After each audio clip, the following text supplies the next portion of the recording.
Welcome to Land of Horror, where horror stories come to life like never before. In today's video, we will explore chilling true events, unsolved mysteries, and the fears lurking in the shadows. From bone-chilling murder cases to supernatural phenomena that defy all explanation, each story will take you on a journey filled with tension and suspense. You will hear about real individuals who have faced terrifying moments, life and death situations, and discoveries that send chills down anyone's spine. Prepare yourself for moments of anxiety and thrills, because these stories aren't just fiction, but the dark truths of life. Don't forget to hit subscribe and turn on notifications to join us in uncovering even more horrifying mysteries.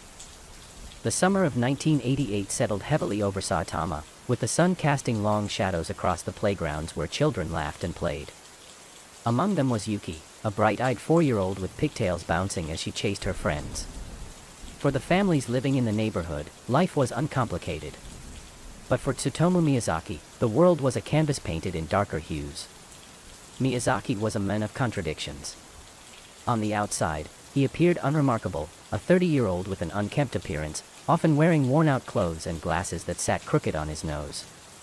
He blended seamlessly into the background of everyday life, but inside, his mind was a storm, a chaotic whirlpool of obsession and darkness. An avid collector of horror manga and films, he found himself drawn to the sinister narratives that echoed his own unspoken desires. It was on a scorching August afternoon that he first set his sights on Yuki. The park was alive with the vibrant energy of children, their laughter punctuating the air. As Miyazaki observed, he felt an electric thrill, an adrenaline rush that coursed through his veins. It was not just the innocence of youth that attracted him, it was the sheer power he believed he could wield over it. Yuki was playing on the swings, her giggles ringing out like a siren's call. The sunlight glinted off her dark hair, illuminating her face with an innocent glow. To her, the world was safe, filled with candy and laughter, but to Miyazaki, it was a facade, one he longed to shatter. As he approached her, he adopted a gentle smile. "Hey there, little one. Want some candy?" he asked, his voice a sickly sweet lure. Yuki paused, looking up at him with wide, trusting eyes. She nodded, curiosity overcoming caution. He offered her a bright red lollipop, the color of temptation. "Come on, it's in my car," he coaxed, gesturing toward the parked vehicle nearby. The day unfolded like a nightmare that had yet to begin.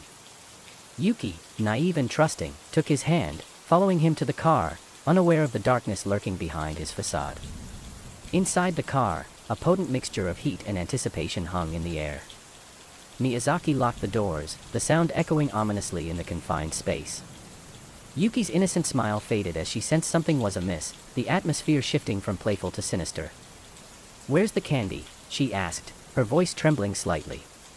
"It's just a little further," he lied, his heart racing with a mixture of excitement and dread. In his mind, he was both predator and prey, a twisted duality that fueled his darkest fantasies. The reality of his actions hit him as he turned to face her, the moment stretching infinitely. Yuki was just a child, her innocence a stark contrast to the darkness that enveloped him. But there was no turning back, he had crossed a threshold that would lead him to a path of no return. As he clutched her wrist, Yuki's small body tensed. "I want to go home," she pleaded, her voice small and frightened. Miyazaki's grip tightened, and he felt an intoxicating rush wash over him. "Just a few more minutes," he whispered, almost to himself. The walls of the car felt like they were closing in, suffocating him with the weight of his depravity. In that moment, he made a decision that would alter the lives of many forever. He had been consumed by the fantasy of power, and now it was time to act on it. Miyazaki drove to a secluded area, a deserted stretch of road flanked by dense trees. The chirping of cicadas filled the air, a sound so familiar yet utterly out of place given the gravity of the situation. He parked the car, the engine's hum dying down, leaving an eerie silence in its wake. "Are we there?" Yuki asked, confusion and fear flooding her eyes. "Almost," he replied, his voice calm but laced with an undercurrent of excitement. The gravity of his actions was beginning to settle in, but the thrill of it overwhelmed any flicker of doubt. He turned to face her, and for a moment, they locked eyes. In that fleeting moment, he saw her innocence reflected back at him, a reminder of everything he was about to destroy. Yuki began to whimper, the fear radiating from her small frame palpable in the confined space. "I want my mommy," she sobbed, her voice cracking. "Shoo," he soothed, but the words felt foreign on his tongue. He knew what was about to happen, and yet he felt detached, as if watching a horrific movie unfold before his eyes. In a swift, calculated motion, he reached for the rope he had hidden in the glove compartment. Yuki's eyes widened in terror as she realized the truth. "No. Please don't," she cried, scrambling back against the seat, her small hands desperately grasping for any escape. But there was no escape. Miyazaki had become the embodiment of her worst nightmare. The quiet was deafening as he restrained her, the soft whimpers of a child punctuating the stillness. He fought against the rising tide of his own humanity, the whispers of sanity trying to reach him through the chaos. But it was too late. He had become a monster. Once Yuki was subdued, he drove further into the woods, the sun beginning to dip below the horizon, casting long shadows across the road. The fading light felt like a cruel omen, a reminder of the life that was about to be extinguished. Miyazaki parked in a remote clearing, surrounded by trees that loomed like silent sentinels. He stepped out of the car, the air thick with the scent of pine and earth, but all he could smell was the metallic tang of his own fear. He dragged Yuki from the car, her small body limp and frightened, and led her to the secluded area he had chosen. The world around him faded, all that existed was the overwhelming need that had consumed him. In that moment, as he prepared to commit the unthinkable, a part of him, a small, distant fragment, screamed in protest. But the darkness was all-encompassing, swallowing him whole. Days passed, and the sun continued to rise and set over Saitama, oblivious to the horrors that lurked beneath its surface. The community was plunged into a state of panic as Yuki's disappearance sent shockwaves through the neighborhood. Parents clutched their children tighter, locking doors and ensuring that no child ventured outside alone. Miyazaki reveled in the chaos he had caused, feeling an exhilarating rush at the thought of the fear he had instilled. He returned to the park, the laughter of children now a haunting reminder of what he had taken. Each day brought fresh reports on Yuki's disappearance, but the investigation seemed to hit dead ends. The police were overwhelmed, resources stretched thin, and leads evaporated as quickly as they materialized. Miyazaki would sit on the sidelines, watching as detectives questioned parents and children alike. The excitement coursed through him, a drug that made him feel alive. He knew he was untouchable, his carefully crafted facade shielding him from suspicion. But beneath the surface, cracks began to form. The mounting pressure of his actions began to weigh on him. He found himself haunted by nightmares, visions of Yuki's face, her innocent eyes pleading for mercy. He tried to suppress it, to drown it out with manga and horror films, but the images lingered like shadows, refusing to fade. With the summer drawing to a close, Miyazaki felt the pull of his dark desires once more. The thrill of Yuki's abduction was a high that could not be matched, and he knew he had to strike again. His mind raced with possibilities, and soon he had set his sights on a new victim, Aiko, a 7-year-old who lived just a few blocks away. He watched her from a distance, taking in her every move. Aiko was carefree, often playing in her front yard, her laughter ringing out like a bell. It was in those moments of innocence that Miyazaki found his next opportunity. One chilly afternoon, he approached her while she played alone. "Hey, want to see something cool?" he asked, his voice smooth and inviting. Aiko looked up, her eyes filled with curiosity. "What is it?" she asked, stepping closer. "Just a little surprise in my car," he said, his smile wide and unsettling. She hesitated, glancing back at her house. But the allure of adventure was too strong. As Aiko stepped closer, a sense of triumph surged within Miyazaki. He had perfected his technique, each encounter refining his methods. The thrill of the hunt was intoxicating, and he reveled in the power he felt as he coaxed Aiko toward his car. Once inside, he felt the familiar rush of adrenaline, a potent cocktail of fear and excitement that surged through his veins. The sound of the locking doors echoed ominously, a signal that the game had begun anew. "Where are we going?" Aiko asked, her voice laced with uncertainty. "To a special place," he replied, his heart pounding in anticipation. But with each passing moment, he felt the weight of his actions bearing down on him. The whispers of Yuki's face haunted him, her eyes forever etched in his memory. As he drove, the landscape blurred outside the window, but inside, the reality of his depravity crystallized. He was a monster, a dark specter lurking in the shadows, and he knew he would never escape the haunting specters of the past. News of Aiko's disappearance sent a new wave of panic through Saitama.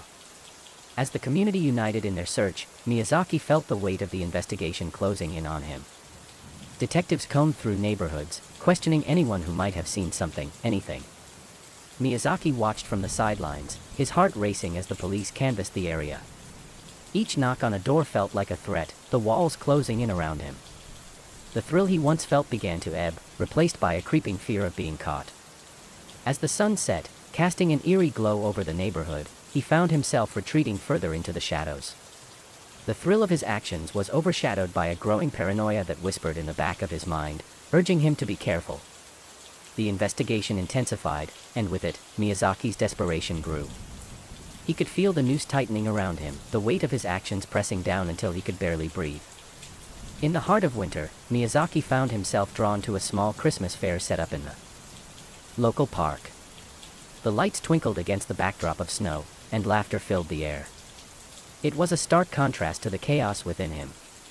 He lingered in the shadows, watching families gather, children bundled in their winter gear.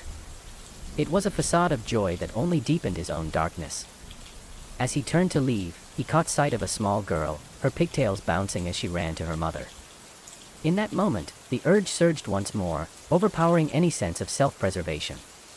Drawing closer, he approached her, his heart racing with a mix of excitement and dread. "Would you like a candy cane?" he asked, his voice smooth and enticing. But just as he reached out, a sense of awareness washed over him, a primal instinct screaming to turn back. The girl's mother turned and caught his eye, a moment of recognition sparking a sense of fear in him. In the days that followed, Miyazaki felt the world around him closing in. The darkness of his actions weighed heavily on his conscience, and the nightmares returned with a vengeance. Each night was filled with screams, the faces of his victims haunting him in the darkness. Despite the turmoil within, he continued to walk the streets of Saitama, a ghost among the living. The community remained vigilant, the scars of Yuki and Aiko's disappearances etched deep into the fabric of daily life. As the holiday season approached, the atmosphere shifted. Families gathered to celebrate, but the absence of their loved ones loomed large, a haunting reminder of the darkness that had invaded their lives. Miyazaki felt the suffocating weight of his actions pressing down, and with each passing day, he feared the inevitable reckoning. The whispers of guilt grew louder, threatening to drown him in their relentless tide. The turning point arrived on a cold January morning. The police had stepped up their efforts, pouring resources into the investigation. They began to piece together a profile, seeking connections between the disappearances that had shattered the community. Miyazaki, sensing the tightening grip of the noose, found himself spiraling into a pit of paranoia. Each siren echoed like a death knell, a reminder that his time was running out. It was during a routine visit to a nearby convenience store that he encountered the local police. The officers were there, reviewing surveillance footage, searching for any leads that might point them to him. He felt their eyes upon him, scrutinizing every detail. The anxiety surged within him, and in that moment, he realized he could no longer maintain the facade. In the weeks that followed, Miyazaki's behavior grew increasingly erratic. The once methodical predator was now a cornered animal, desperate and fearful. His every action felt like a calculated risk, a gamble that could end his twisted reign. The police made headway, connecting the dots between the missing children and narrowing down their list of suspects. In a cruel twist of fate, the walls he had built around himself began to crumble, leaving him exposed. The day finally arrived when the police knocked on his door, the culmination of months of investigation. They found him in a daze, the remnants of his dark fantasy scattered across his home. As they questioned him, the facade shattered. Miyazaki's carefully constructed world fell apart, revealing the monster he had become. He confessed to the horrors he had inflicted, a chilling tale of depravity that would leave a lasting impact on Saitama. The aftermath of Miyazaki's confession sent shockwaves through the community. The realization of the monster living among them forced families to confront the darkness that lurked in their midst. In the following weeks, the memorials for Yuki and Aiko grew, candles flickering in their memory. The community came together, united in their grief and anger, seeking justice for the innocents stolen too soon. As the days turned into months, the specter of Miyazaki loomed large, a haunting reminder of the fragility of safety. The families left behind continued to grapple with their loss, the shadows of their loved ones etched forever in their hearts. In the wake of tragedy, Saitama began to heal. The community rallied together, fostering a renewed sense of vigilance and care. They implemented programs to educate children about safety, emphasizing the importance of awareness in a world that could turn dark in an instant.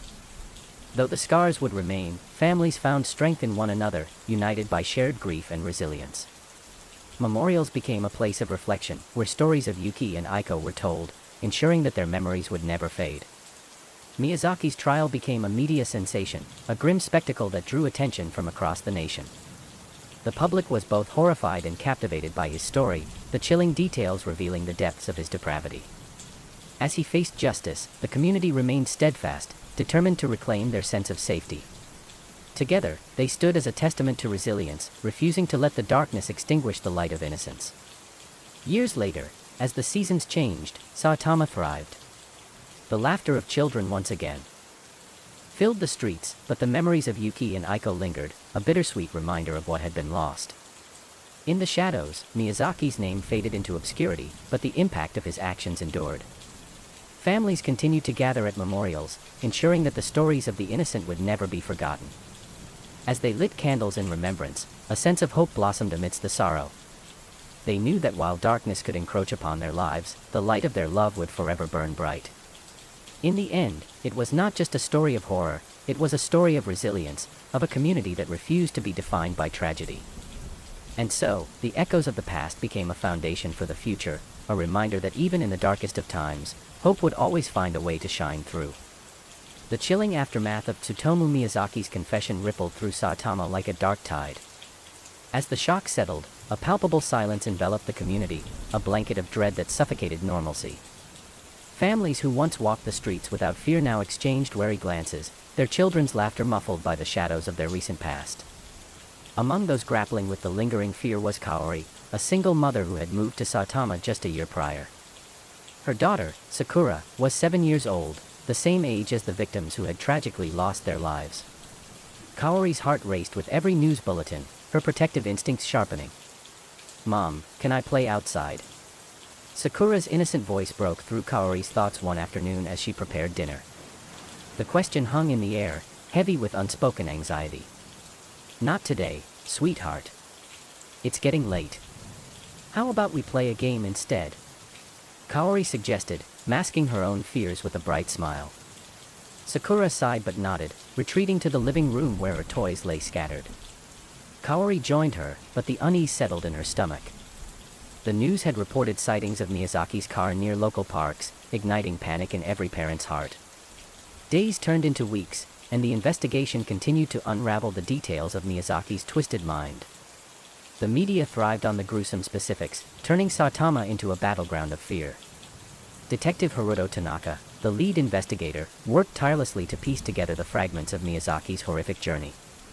As Haruto delved deeper, he discovered unsettling similarities between the abductions. Each victim was lured with a facade of kindness, coaxed by promises of treats or toys. He knew he needed to alert the community, to reinforce safety measures without inciting panic. A community meeting was organized at the local school, the fluorescent lights flickering overhead as parents gathered, their faces a mix of concern and determination. Haruto stood before them, his voice steady yet somber. "We must educate our children about the dangers that exist, even in familiar places. Awareness is our best defense," he urged, scanning the anxious faces before him. Kaori listened intently, her heart pounding in her chest. As the meeting progressed, Haruto shared strategies for keeping children safe. He emphasized the importance of communication, encouraging parents to talk openly with their kids about strangers and the significance of trust. Sakura had always been a bright and curious child. She loved exploring the little neighborhood around their apartment.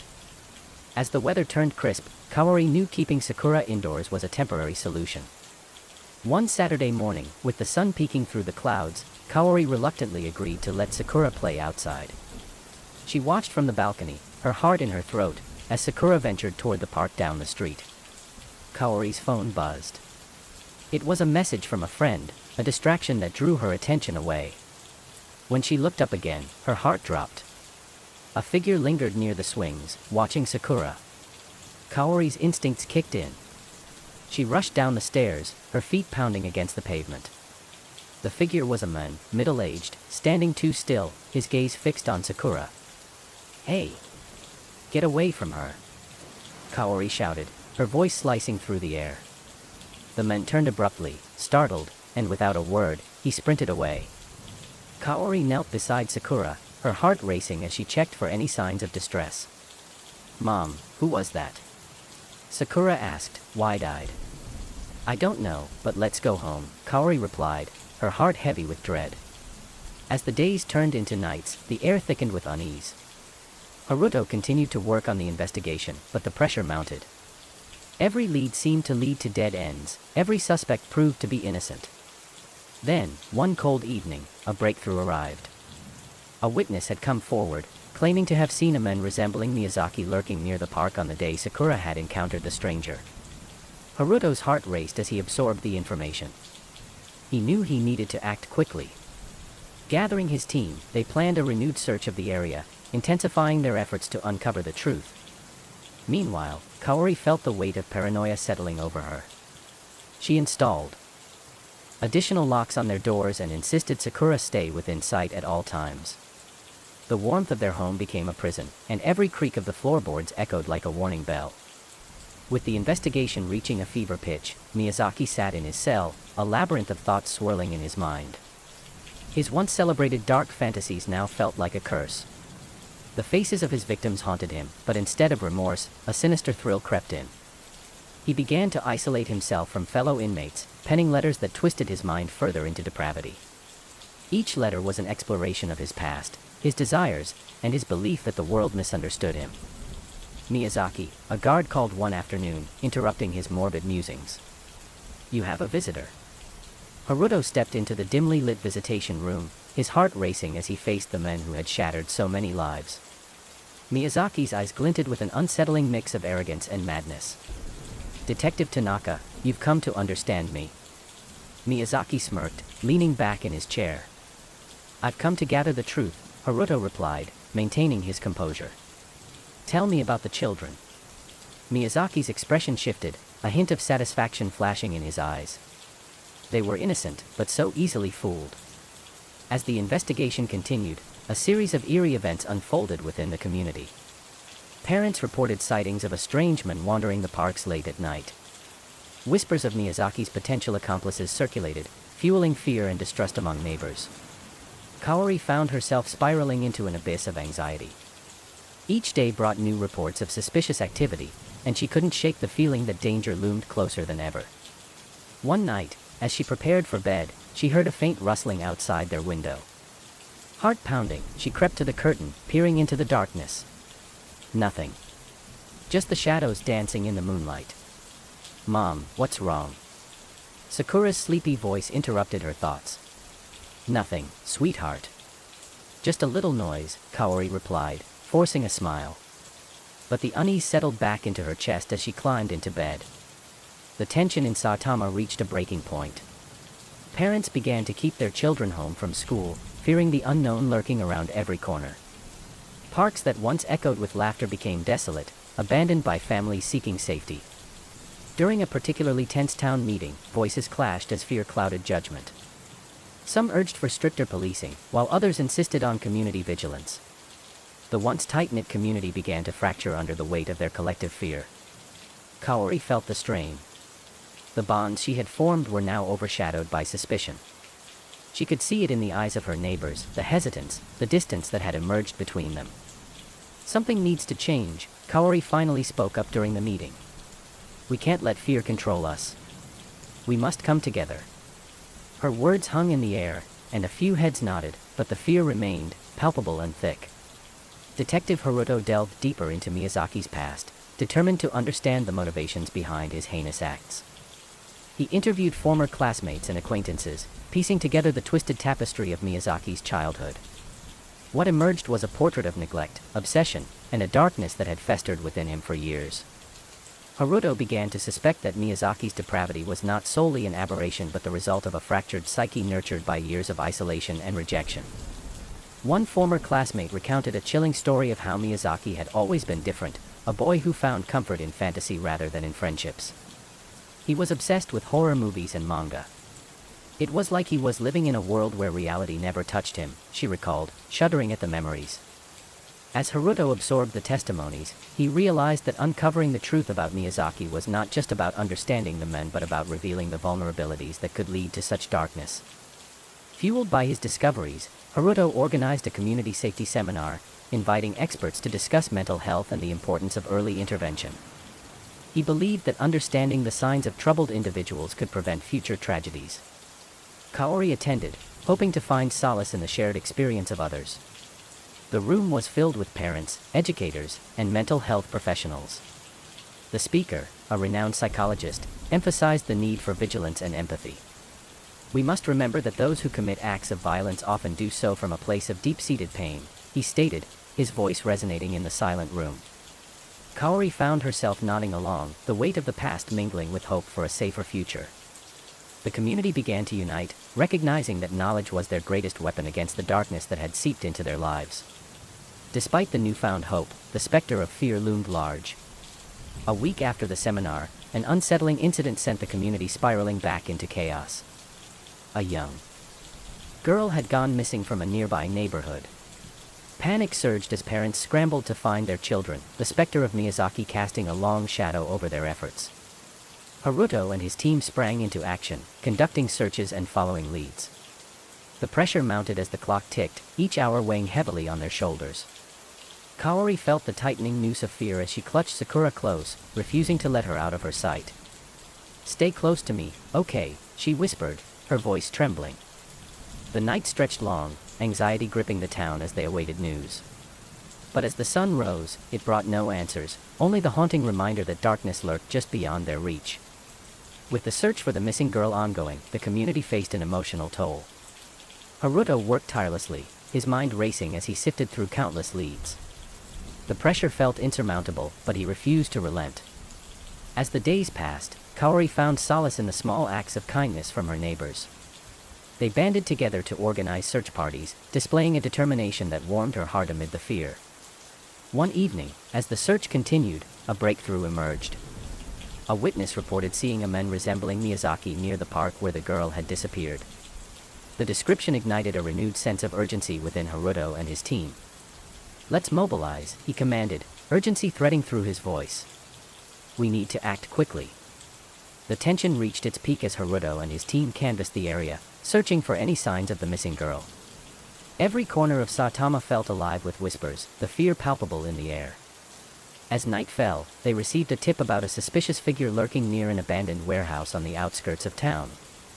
Haruto and his team rushed to the scene, adrenaline pumping through their veins. With their flashlights piercing the darkness, they entered the warehouse, the echoes of their footsteps reverberating off the walls. A sense of foreboding hung thick in the air, but they pressed on, determined to uncover the truth. Suddenly, a sound broke through the silence, a faint whimper. Heart racing, Haruto followed the sound, his breath hitching in his throat. He found the missing girl, terrified but alive, hiding in a corner. "Stay still, we're here to help you," he reassured her, carefully approaching. As they escorted her out, the tension in the air shifted. The feeling of relief was palpable, but a dark shadow loomed just beyond the threshold of victory. In the days following the rescue, the community struggled to reclaim their sense of safety. The memory of the missing girl lingered, a reminder of the darkness that had seeped into their lives. Kaori felt the weight of grief for the families who had lost their children, a profound sense of sorrow that was hard to shake.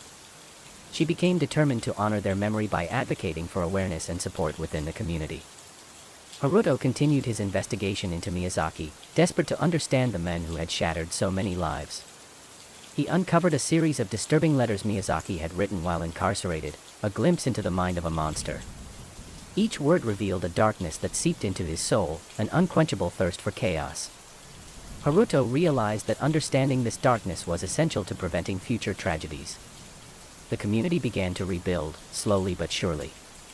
Kaori organized events aimed at fostering connections among families, creating safe spaces for children to play and parents to share their concerns. As trust began to flourish, a newfound sense of resilience emerged. Parents shared stories, laughter echoed in the parks once more, and children played freely, though the shadows of the past still lingered. Kaori found herself feeling hopeful again, the bonds she had forged with her neighbors stronger than ever. Together, they stood as guardians against the darkness, determined to protect their children at all costs. As time passed, the investigation into Miyazaki reached its conclusion. The evidence was overwhelming, and he was sentenced to life in prison, a fate many believed he deserved. Haruto felt a sense of relief wash over him. Though the scars of the past remained, he knew that the community had grown stronger in the face of adversity. Kaori stood outside the courthouse, surrounded by families who had banded together through the darkest days. They were not just survivors, they were warriors, united against the shadows that threatened their lives. In the end, the strength of their resolve shone brighter than any fear. Together, they would continue to fight for their children's safety, transforming the darkness into a beacon of hope. With the community still grappling with the aftermath of the abductions, life in Saitama began to take on a fragile normalcy. Kaori felt the weight of loss in every conversation, yet she held on to hope for a brighter future. She channeled her energy into community outreach, organizing workshops aimed at educating families about safety and trust. The morning sun filtered through the trees as Kaori set up a booth at the local community center, preparing for the day's event. She had invited experts in child psychology and safety protocols to share insights and experiences. As parents trickled in, Kaori felt a sense of purpose fill the air. "Thank you all for coming," she began, her voice steady despite the lingering tension in the room. "We are here today to equip ourselves with the knowledge and tools to protect our children and support one another." As the seminar commenced, attendees listened intently to the speakers, who discussed the importance of communication and vigilance. Kaori found comfort in the shared experiences, recognizing that the community's wounds ran deep but were beginning to heal. Yet, the shadow of Miyazaki lingered, haunting Kaori's thoughts. The memories of his confessions echoed in her mind, intertwining with the faces of the victims. After the event, Kaori was approached by a woman named Emi, who had lost her son during the abductions. "Thank you for doing this," Emi said, tears welling in her eyes. "It's hard to talk about, but we need to keep their memories alive." Kaori nodded, understanding the weight of grief that hung over them both. "We will ensure their stories are told," she promised. While the community sought solace in unity, a series of unsettling incidents began to surface. Children reported strange encounters with unfamiliar faces, fueling fears that the darkness had not been vanquished. Haruto Tanaka, still committed to his role as detective, followed up on every report, his heart heavy with the knowledge that the scars of the past could reopen at any moment. He began to sense that not all was resolved. Whispers of Miyazaki's influence still echoed through the streets.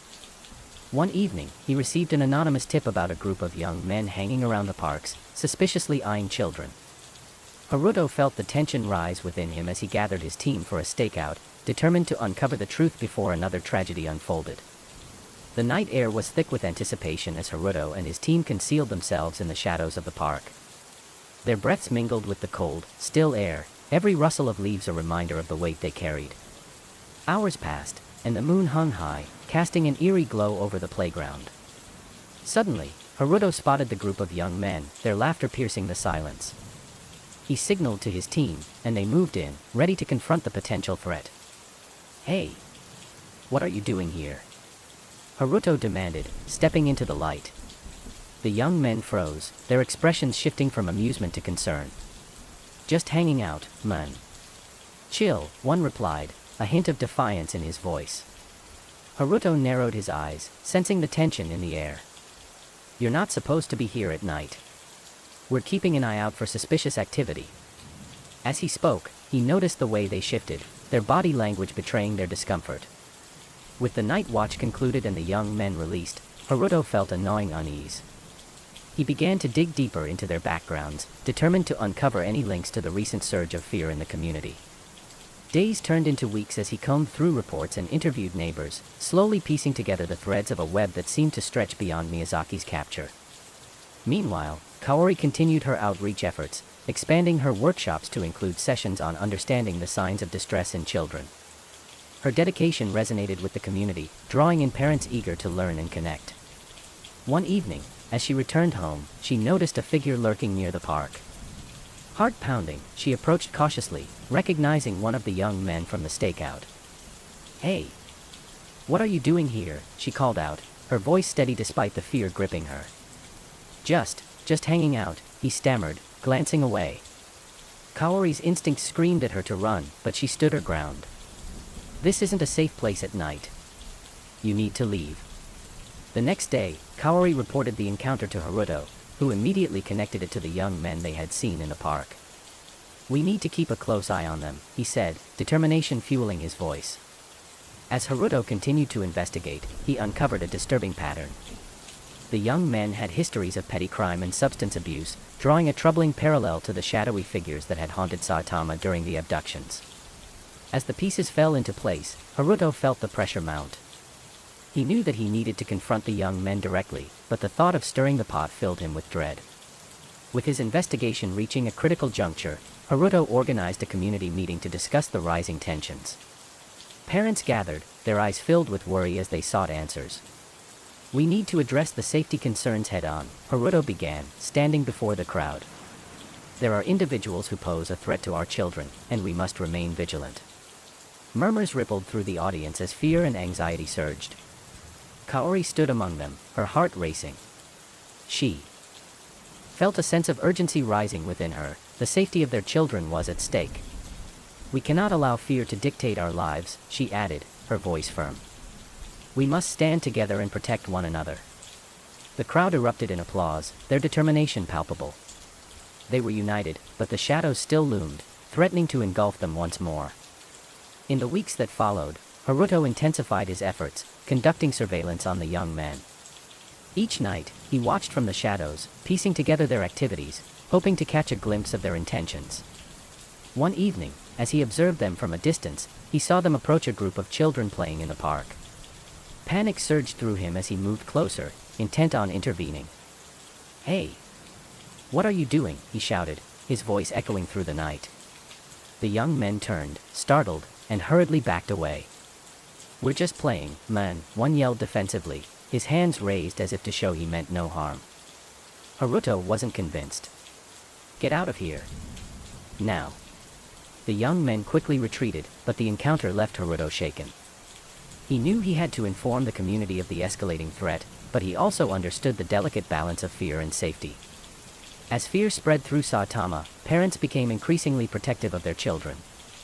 The parks that had once been vibrant with laughter now felt like ghost towns, a haunting reminder of the darkness that loomed just beyond their homes. Kaori noticed a shift among her friends and neighbors, an unspoken anxiety that clung to their interactions. We need to create a safe space, she suggested during a gathering, her heart heavy. A place where our kids can play without fear. The idea resonated with her friends, and they began to brainstorm ways to make their community safer. They organized playdates under the watchful eyes of parents, fostering a sense of togetherness that had been missing. But as the community rallied, Haruto continued to uncover unsettling truths about the young men. Their connections to underground networks began to surface, revealing a darker side to their existence. One night, after a particularly tense stakeout, Haruto learned about a rumored gathering of local delinquents. The chatter indicated a potential plan to confront the community, a gathering meant to intimidate and instill fear. With urgency, he reached out to local law enforcement, coordinating efforts to prevent any potential violence. As the clock ticked, he felt the weight of responsibility pressing heavily upon him. The night of the gathering arrived, tension crackling in the air. Haruto and his team positioned themselves strategically, waiting for the young men to make their move. As the night wore on, whispers of anger and resentment filled the air. Haruto's heart raced as he prepared for the confrontation. Suddenly, a group of young men burst into the park, their faces twisted in anger. You think you can keep us out? One shouted, his voice echoing through the darkness. Stay back. Haruto ordered, stepping forward with authority. The young men advanced, their intentions clear. Haruto felt adrenaline surge through him as he confronted them, determined to protect the community he had sworn to serve. As the confrontation escalated, a sense of chaos erupted in the park. Haruto's team moved in, attempting to defuse the situation. The community members, drawn by the commotion, began to gather, witnessing the confrontation unfold before their eyes. Leave now, or face the consequences, Haruto warned, his voice unwavering. But the young men laughed, emboldened by the growing crowd.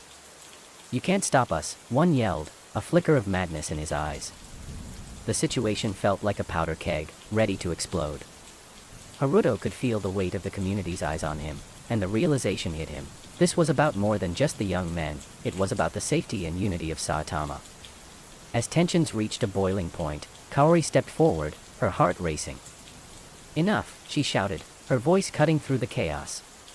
The young men paused, momentarily stunned by her courage. "This isn't the way. We can't let fear control us any longer."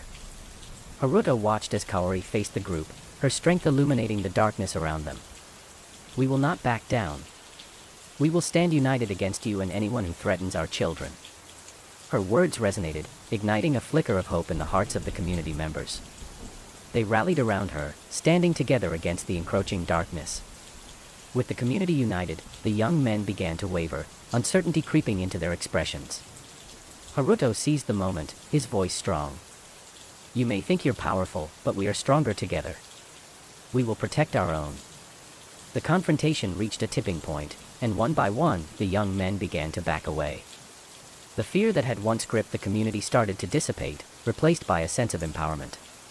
As the last of them retreated into the night, a cheer erupted among the community members. Kaori felt a surge of pride as she stood among her neighbors, united in their resolve to protect their children. In the days that followed, Saitama began to reclaim its spirit. With the threat of the young men diminished, families returned to the parks, laughter and joy gradually replacing the echoes of fear. Kaori continued her outreach efforts, focusing on healing and resilience. The community organized events to celebrate their strength, reinforcing their bond and dedication to one another. Haruto felt a renewed sense of purpose as he engaged with families, eager to restore the trust that had been shattered. He met with local leaders, advocating for more resources dedicated to community safety and well-being. But despite the progress, Haruto couldn't shake the feeling that darkness still lingered just beyond the surface. He remained vigilant, determined to uncover any hidden threats. One evening, as he sifted through reports in his office, a familiar name resurfaced, Miyazaki. The thought sent a shiver down his spine. Was it possible that his influence had spread beyond the individuals he had captured? He dove back into his research, eager to connect the dots, but the shadows seemed to grow deeper. As Haruto dug deeper, he unearthed unsettling connections between Miyazaki and other criminal factions operating in the area. The threads of darkness seemed to weave together, forming a web that threatened to ensnare the very fabric of their community. Determined to expose the truth, Haruto reached out to his contacts in law enforcement, sharing his findings. Together, they devised a plan to infiltrate these networks, aiming to dismantle the operations that threatened their safety. Kaori, unaware of the danger brewing beneath the surface, continued her advocacy work, igniting hope in the hearts of families across Saitama. The tension escalated when Haruto received word of a planned gathering among local criminals, believed to be connected to Miyazaki. He felt the urgency in his bones. This was the moment he had been preparing for. With his team at his side, they coordinated efforts to surveil the gathering, hoping to gather enough evidence to disrupt their plans. As night fell, Haruto's heart raced with anticipation. This time, they were not just watching from the shadows, they were ready to confront the darkness head-on. The gathering was set in an abandoned warehouse, a location chosen for its isolation. Haruto's team positioned themselves strategically, ready to move at a moment's notice. As the clock ticked, the atmosphere crackled with tension. He could hear muffled voices inside, a chorus of anger and resentment echoing against the walls. When the time was right, Haruto signaled for his team to move in. "This is it," he whispered, determination coursing through him. They stormed the warehouse, adrenaline pumping as they confronted the gathered individuals. Saitama police.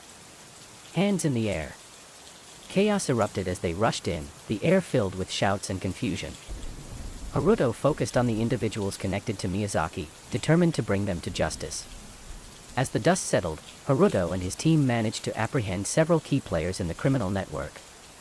The sense of relief that washed over him was palpable. This was a significant victory for the community. In the aftermath, Kaori stood alongside him, her eyes filled with gratitude.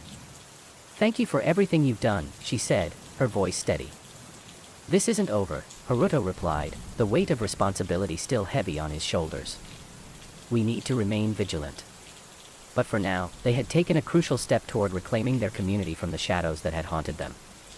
As the community began to heal, Kaori and Haruto worked tirelessly to restore trust among families. They organized town hall meetings, inviting residents to voice their concerns and discuss strategies for a safer future. Together, they fostered a renewed sense of hope, emphasizing the importance of communication and vigilance. Families felt empowered, ready to stand against any threats that loomed on the horizon. But even as progress was made, Haruto remained aware that darkness could return at any moment. The threat of Miyazaki's influence still loomed, a reminder that vigilance was crucial in their fight for safety. As the seasons changed, the community grew closer, but the scars of the past remained etched in their hearts. Kaori often found herself reflecting on the losses they had endured, the lives that had been irrevocably changed. She organized a memorial event, inviting families to come together in honor of the victims. The gathering was emotional, tears mingling with laughter as they shared memories and stories of those they had lost. Haruto stood alongside her, feeling the weight of the moment. "We will not forget," he vowed, his voice steady. "We will honor their memory by ensuring our children are safe." With each passing day, the community regained its footing. Kaori and Haruto continued to work hand in hand, committed to creating a brighter future for Saitama. They developed programs aimed at supporting families in need, providing resources for education and mental health. The bonds they forged with their neighbors grew stronger, reinforcing their resolve to stand united against any threats. But as the community thrived, Haruto couldn't shake the feeling that darkness still lurked in the corners. He remained vigilant, knowing that the battle for safety was ongoing. Months passed, and the shadows that had once dominated Saitama began to fade, but a flicker of dread lingered in Haruto's heart. He couldn't ignore the stories of Miyazaki's connections, whispers of his influence creeping back into the community. One evening, as he reviewed reports, he came across a chilling discovery, rumors of a new figure emerging, someone with ties to the criminal underworld that had plagued them for so long. He felt a knot tighten in his stomach. This wasn't over. With renewed urgency, Haruto began to investigate the new figure, determined to uncover any links to Miyazaki's network. He reached out to his contacts, seeking intel on the individual who threatened to reignite the darkness. As he delved deeper, he learned of a meeting planned for the following week, a gathering that could expose the roots of the criminal enterprise. Kaori felt the tension building in the community as rumors spread, and she knew she had to prepare families for what lay ahead. Together, they organized another community meeting, emphasizing the importance of vigilance and communication. As the day of the gathering approached, Haruto felt the weight of anticipation pressing down on him. He assembled his team, ready to confront the new threat. The night was filled with uncertainty as they approached the location, an abandoned warehouse similar to the one before. "This is it," Haruto whispered to his team, determination coursing through him. "We need to put an end to this once and for all." They moved stealthily through the shadows, adrenaline coursing through their veins. The atmosphere crackled with tension as they crept closer to the entrance of the warehouse. Haruto could hear the murmur of voices, a chilling reminder of the darkness they were about to face. With a swift motion, he signaled for his team to move in. Saitama police. Hands in the air. Chaos erupted as they burst through the doors, the air thick with the sound of shouting and crashing. Haruto focused on the new figure, determined to confront the threat head-on. As the dust settled, the team managed to apprehend several key players in the criminal network, including the new figure who had emerged from the shadows. Haruto felt a wave of relief wash over him, knowing they had made significant progress in dismantling the criminal enterprise. In the aftermath, Kaori stood by his side, pride shining in her eyes. "We did it," she whispered, her voice filled with gratitude. But Haruto knew this victory came with a price. The fight for safety was far from over, and they would need to remain vigilant against the ever-present threat of darkness. As the community continued to heal, Haruto dedicated himself to addressing the underlying issues that had allowed darkness to thrive in the first place. He reached out to families, offering resources for education, mental health support, and crime prevention. Kaori organized workshops focused on resilience and community engagement, emphasizing the importance of unity in the face of adversity. But even as progress was made, Haruto felt a nagging sense of unease. The fight against darkness was not just external, it was also internal. Months later, the sun rose over Saitama, casting a warm glow on the streets that had once been filled with fear. The community had come together, transformed by their experiences and the bonds they had forged. Haruto and Kaori stood at the forefront, ready to lead the charge into a brighter future. "Together, we will create a safe and nurturing environment for our children," Kaori declared, her voice filled with conviction. As they looked out at their community, a sense of hope washed over them. They knew the battle was not over, but together, they would face whatever challenges lay ahead, ready to stand against the shadows that dared to threaten their unity. The vibrant streets of Saitama seemed almost too serene, a stark contrast to the turmoil that had once gripped the community. Haruto and Kaori had worked tirelessly to foster an environment of safety and trust, yet beneath the surface, unease began to creep back in. Rumors of unsolved cases from the past started to resurface, echoing through whispered conversations and nervous glances. Haruto had dedicated himself to rebuilding the community, but with every passing day, the nagging feeling of dread hung heavy in the air. He noticed how families hesitated to let their children play outside, as if the shadows of previous horrors were lurking just beyond their sight. One evening, as he sifted through reports in his office, a cold chill ran down his spine. A young girl had gone missing, and the circumstances mirrored those of the cases from years ago. His heart raced. Could Miyazaki's influence still be lurking in the dark corners of Saitama? The news of the missing girl sent shockwaves through the community. Haruto's gut instinct told him this was no coincidence. He gathered his team, determined to investigate any connections that might lead them to the truth. "We need to look at the old cases again," he said, his voice steady despite the turmoil inside. "There may be patterns we overlooked." As they delved into the archives, the gruesome details of Miyazaki's crimes resurfaced, each victim's name a haunting reminder of the darkness that had once consumed Saitama. The team pored over the case files, searching for links that might lead to the new disappearance. A breakthrough came when they discovered a witness who had seen a suspicious figure near the park where the girl had last been seen. Haruto felt a surge of adrenaline. They might finally have a lead. "Let's track this person down," he ordered. "We need to find out what they saw." As they canvassed the area, Haruto couldn't shake the feeling that they were retracing steps that had been taken before. Each new piece of evidence felt like a ghost from the past returning to haunt them. The witness, an elderly man named Mr. Saito, described a man lingering by the playground. "He didn't belong there," Mr. Saito recalled, his voice trembling. "He was watching the children too closely." The description matched a composite sketch from the old Miyazaki cases. Haruto's heart raced at the implications. Could it be that someone was trying to replicate Miyazaki's heinous acts? Haruto and his team set out to identify the men. They combed through surveillance footage from the area, and the moments felt like an eternity as they scanned each frame for any sign of the elusive figure. Finally, they found it, a blurry image of a man with a striking resemblance to the sketch. His heart sank. This was no random act. The shadows of the past were clawing their way back into the present. Realizing they needed more resources, Haruto reached out to Kaori. He had seen how her advocacy had brought the community together, and he believed they needed her influence now more than ever. "Kaori, I think we're facing something dangerous," he said, his voice grave. "We need to mobilize the community." Kaori nodded, her expression serious. "I've been feeling the tension as well. I'll organize a meeting to discuss safety measures and encourage everyone to report any suspicious behavior." They knew they needed the community's eyes and ears, especially if a predator was lurking among them. As the sun set over Saitama, the community gathered in the local gymnasium, the atmosphere charged with apprehension. Haruto and Kaori stood at the front, addressing the crowd. "Tonight, we stand united against the darkness," Haruto said, his voice echoing in the large room. "We have a duty to protect our children and each other. If you see something, say something." The crowd murmured in agreement, the sense of community rekindling the spark of hope. Kaori shared resources for reporting suspicious activities and urged parents to remain vigilant. But even as they spoke of unity, Haruto sensed a lingering fear in the room, a reminder that the shadows of the past were never far away. In the days that followed, Haruto's team received a tip-off that someone had been spotted in the same area where the girl went missing, frequently loitering around playgrounds. When they tracked the lead, it took them to a rundown apartment complex on the outskirts of Saitama. Haruto felt a knot tighten in his stomach as they approached the door.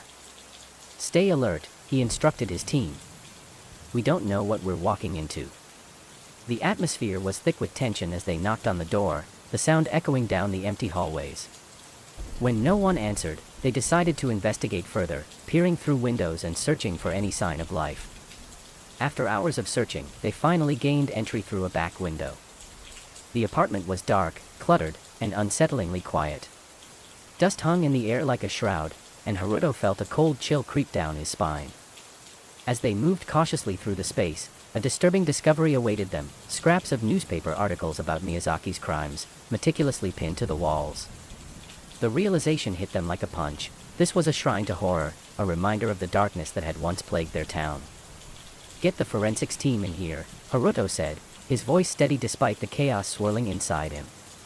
They needed to gather evidence before the situation escalated. Days turned into weeks, and despite their best efforts, the investigation seemed to stall. The community was on edge, and every day brought new rumors, amplifying the fear that had settled over Saitama like a heavy fog. Then, another child went missing. Haruto felt a sense of despair wash over him. How could this happen again? Kaori, ever the beacon of hope, refused to back down. "We need to keep the community engaged," she urged. "We can't let fear paralyze us." They organized search parties and distributed flyers, determined to bring the missing children home. Just as the community began to lose hope, a breakthrough came when a teenager reported seeing the suspicious figure in a nearby park. He provided a more detailed description and even recalled a partial license plate number of a car parked nearby. Haruto felt a surge of determination. "This is our chance," he said, rallying his team. They worked tirelessly, tracing the plate number to a local owner with a criminal background. As they gathered intel on the suspect, the chilling realization dawned on them: this was not just a lone wolf, it was a coordinated effort rooted in the shadows of Miyazaki's past. With newfound urgency, Haruto and his team began surveillance on the suspect. They observed him at various locations, his behavior becoming increasingly erratic. One night, they followed him to a secluded area on the outskirts of town, the air thick with tension as they tracked him through the darkness. Suddenly, the suspect stopped, glancing around as if sensing he was being watched. Haruto's heart raced as he signaled for his team to hold their position. But then the unexpected happened. The suspect pulled out a phone, speaking in hushed tones. Haruto strained to hear, his instincts screaming that something was about to unfold. As they listened, the suspect's words sent chills down Haruto's spine. "We can't let them find out. The plan is in motion, and we need to act fast." Panic surged through him as he realized this was bigger than he had anticipated.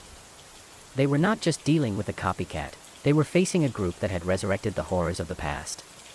"Move in," Haruto commanded, adrenaline pumping through his veins. They couldn't let this slip away, too much was at stake. The team descended upon the suspect, the night air crackling with tension. Haruto's heart raced as they cornered him, the darkness closing in. "Put your hands up," he shouted, adrenaline surging. But before they could react, the suspect broke into a sprint, disappearing into the night. Haruto and his team gave chase, their footsteps echoing through the desolate landscape. The pursuit felt like a scene from a nightmare, the shadows stretching around them as they raced against time to capture the men who threatened their community. As the chase continued, the suspect ducked into a narrow alley. Haruto followed, his heart pounding. The darkness enveloped him as he turned the corner, only to find himself face to face with an abandoned warehouse, a familiar sight that brought memories flooding back. "Where are you?"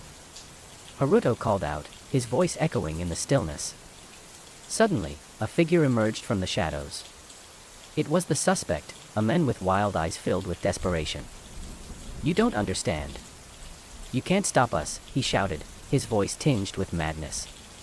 The atmosphere shifted, a sense of impending doom thickening in the air. Haruto felt the weight of the moment, knowing they were standing at the precipice of something terrifying. "Who is US?" Haruto demanded, trying to peel back the layers of madness that surrounded the men. But before he could get answers, the suspect lunged at him, and chaos erupted. The confrontation spiraled into a violent struggle, a battle against the darkness that threatened to engulf them both. In the midst of the struggle, a flash of recognition crossed the suspect's face. "You'll never understand what we're doing. We're making the world see," he screamed, his words laced with a twisted ideology. Haruto felt a chill run down his spine. This wasn't just a crime, it was a manifestation of deep-rooted pain and anger, a misguided attempt to relive the horrors that had once gripped their community. With a surge of determination, Haruto fought back, determined to stop the cycle of violence from continuing. The confrontation left Haruto shaken but resolved. They managed to subdue the suspect, and as they apprehended him, the grim reality of their situation began to sink in. Back at the station, Haruto and his team processed the information they had gathered. The suspect revealed the existence of a larger network dedicated to honoring Miyazaki's legacy, a group that thrived on fear and violence. "This isn't over," Haruto declared, his voice steely. "We need to dismantle this organization before it claims more innocent lives." Determined to confront this new threat, Haruto and Kaori reached out to law enforcement agencies across the region. They shared their findings, urging for a united front against the growing menace. "We need to ensure our communities are safe," Kaori emphasized during meetings with other leaders. "We can't let fear dictate our actions." As they rallied their resources, the community began to mobilize, the power of unity igniting a renewed sense of purpose. The deeper they dug, the more unsettling their discoveries became. The organization was connected to a web of criminal activities, including trafficking and exploitation, an underbelly of darkness that thrived on the fear they had worked so hard to dispel. Haruto felt the weight of the responsibility on his shoulders. They were no longer just battling a single perpetrator, they were fighting against a system that sought to perpetuate horror. The tension mounted as they prepared to confront the network head-on. With a plan in place, Haruto and his team organized a sting operation, determined to expose the network and bring those responsible to justice. They gathered intelligence, piecing together the threads that connected various players in the organization. As the operation unfolded, adrenaline coursed through their veins. Each moment felt like a countdown, the anticipation palpable as they prepared to strike.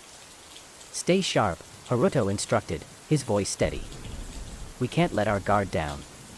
The night of the operation arrived, and as they moved in on the designated location, the atmosphere was charged with tension.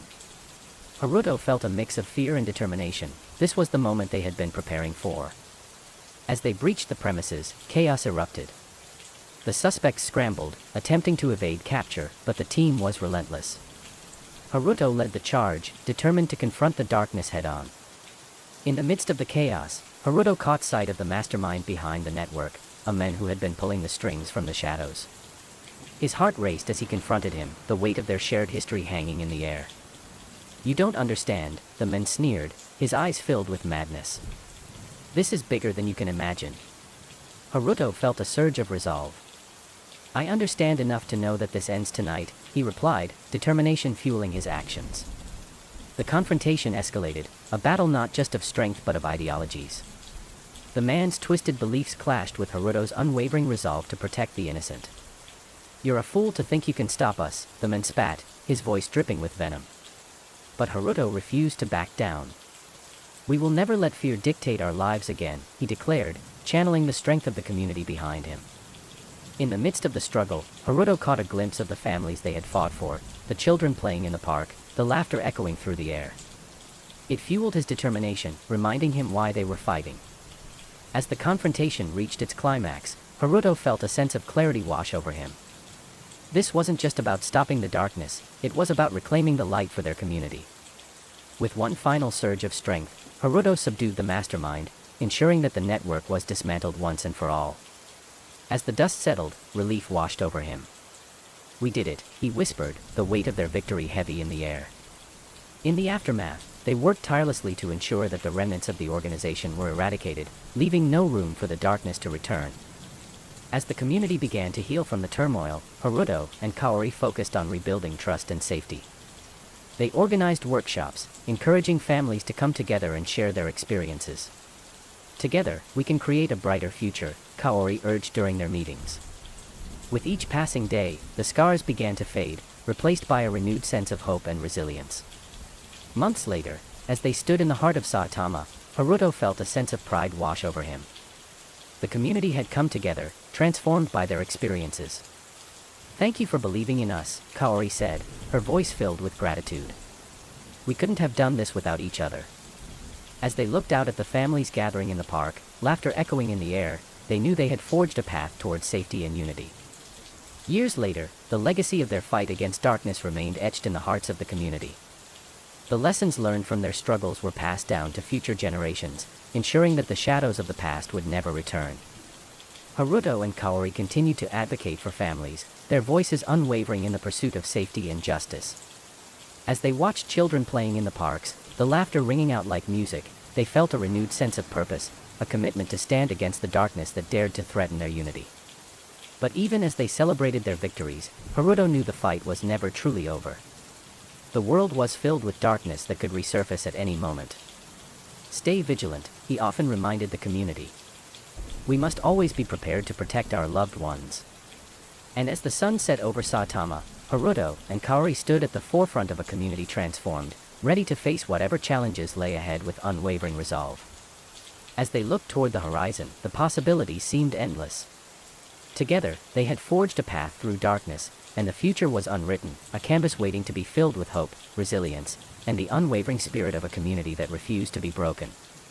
In the face of adversity, they had stood together, a testament to the power of unity in overcoming the shadows of the past.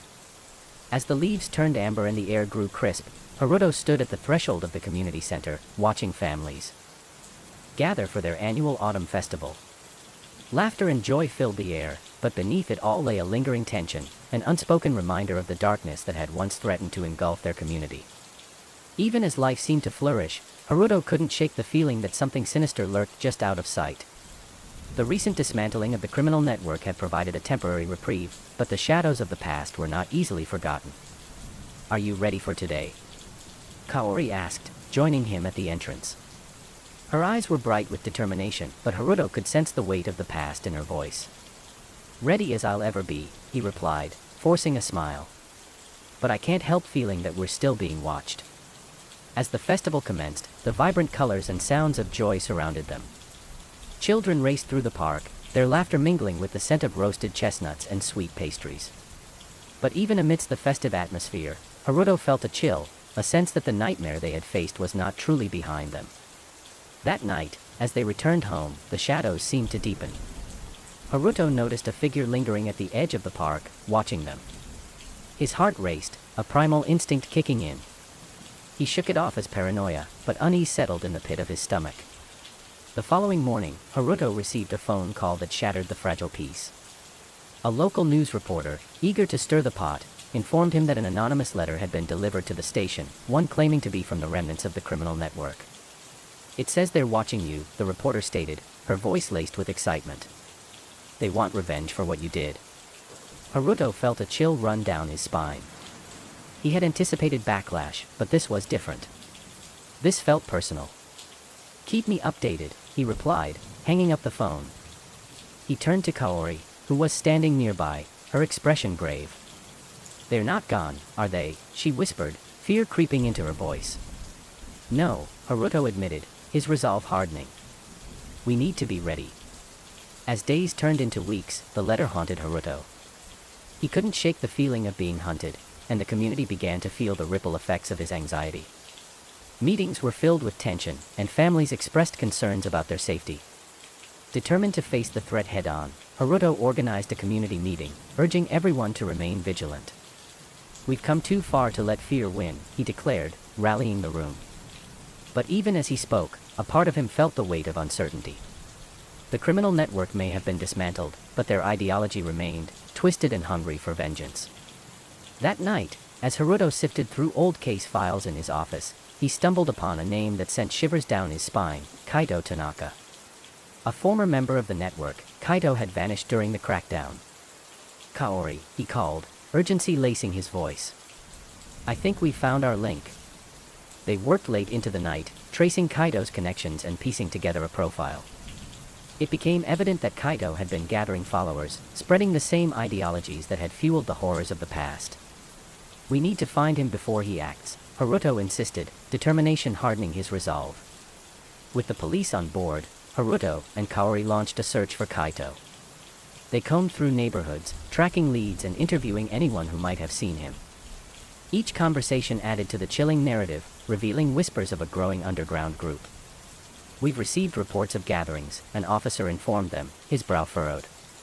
"It seems Kaito is trying to form a new network." "Then we need to infiltrate it," Haruto declared, steeling himself for the challenges ahead. The following weeks were filled with tension as Haruto and Kaori put their plan into motion. They arranged to attend one of the gatherings, disguising their identities. As they stepped into the dimly lit room, Haruto's heart raced. The atmosphere was thick with unease, and the flickering candles cast eerie shadows across the walls. Kaido stood at the front, his voice dripping with venom as he spoke about the injustices they had suffered. "They think they can silence us," he growled, his eyes alight with fanaticism. "But we will rise again." Haruto felt a surge of adrenaline. This was the moment they had been preparing for. As Kaido spoke, Haruto listened intently, piecing together the connections that had been hidden in the shadows. Kaido wasn't just rallying followers, he was invoking a twisted ideology that threatened to reignite the horrors of the past. "People like us have been forgotten," Kaido continued, his fervor growing. "But we will not be silenced." In that moment, Haruto understood the magnitude of the threat they were facing. This wasn't just a new network, it was a resurrection of the ideologies that had caused so much pain. As the meeting progressed, Haruto and Kaori exchanged glances, signaling that it was time to act. They discreetly alerted the police, who were waiting nearby. "Let's put an end to this," Kaori whispered, determination in her eyes. As they prepared to confront Kaido, the atmosphere shifted. The tension crackled in the air, a palpable sense of impending chaos. With a sudden burst of adrenaline, Haruto stepped forward, confronting Kaido. "This ends now," he shouted, his voice ringing with authority. Kaido turned, surprise morphing into fury. "You think you can stop us?" he spat, eyes blazing. "We are the voice of the forgotten." But Haruto stood firm, ready to face whatever darkness lay ahead. As the police moved in, chaos erupted. Followers scrambled, some attempting to escape while others lunged at Haruto and Kaori. The confrontation spiraled into a violent struggle, the echoes of past horrors resurfacing with a vengeance. "Get out!" Kaori shouted, pushing through the fray. In the midst of the chaos, Haruto caught sight of Kaido, his eyes alight with madness as he tried to rally his followers. Fighting their way through the throng, Haruto and Kaori navigated the chaos, determined to reach Kaido. But as they pushed forward, a dark realization settled in: the group was larger than they had anticipated. Kaido's followers surged forward, their loyalty clouding their judgment. "For the cause," they chanted, a chilling mantra that sent shivers down Haruto's spine. With the police struggling to regain control, Haruto knew they had to act quickly. "We need to take him down now," he urged Kaori. As they surged forward, the room transformed into a battleground, a clash of ideologies and raw emotion. Haruto felt the weight of their mission pressing down on him. The fight was not just for their safety but for the very soul of their community. With adrenaline pumping through their veins, they confronted Kaido. "You're blinded by hatred," Haruto shouted, desperation fueling his words. "You're just perpetuating the cycle of violence." Kaido's eyes narrowed, and he lunged at Haruto, but he was ready. They grappled, a fierce struggle that felt as if it were echoing through the very halls of history. "Your twisted ideology ends here," Haruto grunted, pushing back against Kaido's relentless advance. In the chaos, Kaori maneuvered through the melee, her eyes focused on Kaido. "Haruto, now," she shouted, seizing the moment to subdue one of Kaido's followers. With a surge of determination, Haruto threw Kaido to the ground, the world around them spinning in chaos. The police finally gained ground, helping to apprehend the other followers as the struggle reached its climax. As the dust settled, Haruto breathed heavily, looking around at the aftermath of the confrontation. The air was thick with tension, but there was also a sense of relief. Kaido was in custody, but the echoes of his ideology still lingered in the air. "This isn't over," Haruto warned, his voice low. "We need to dismantle everything he built." In the following weeks, Haruto and Kaori worked tirelessly to ensure the remnants of Kaido's network were eradicated. They collaborated with local organizations, providing support for those affected by the violence. "Together, we will heal," Kaori declared during community meetings. "We cannot let fear dictate our future." But even as they pushed forward, the scars of the past remained. Haruto knew that the journey toward healing would be long and fraught with challenges. One evening, as Haruto stood by the river that had once been a site of horror, he reflected on their journey. The nightmares that had plagued them were not easily erased, but they had faced the darkness together. "Are we truly safe now?" he wondered aloud, gazing at the shimmering water. Kaori joined him, her expression thoughtful. "Safety is an illusion," she replied softly. "But as long as we stand together, we can face whatever comes." As spring approached, the community began to heal. Haruto and Kaori organized events to foster unity and support, reminding everyone of the strength that lay in solidarity. Together, we will build a future free from fear, Haruto stated during one gathering, the weight of their journey evident in his voice. The laughter of children filled the air, a beautiful reminder of resilience amidst adversity. But as the warmth of spring blossomed, the past was never far behind. Haruto received a chilling message. Another group had risen, inspired by Kaito's twisted ideology. As the shadows of the past began to resurface, Haruto knew their battle was far from over. He stood with Kaori, resolute in his determination to protect their community. Whatever comes, we'll face it together, he vowed, the fire of resilience igniting within him. And as they looked toward the future, they understood that while the shadows might loom, the light of hope would always shine through.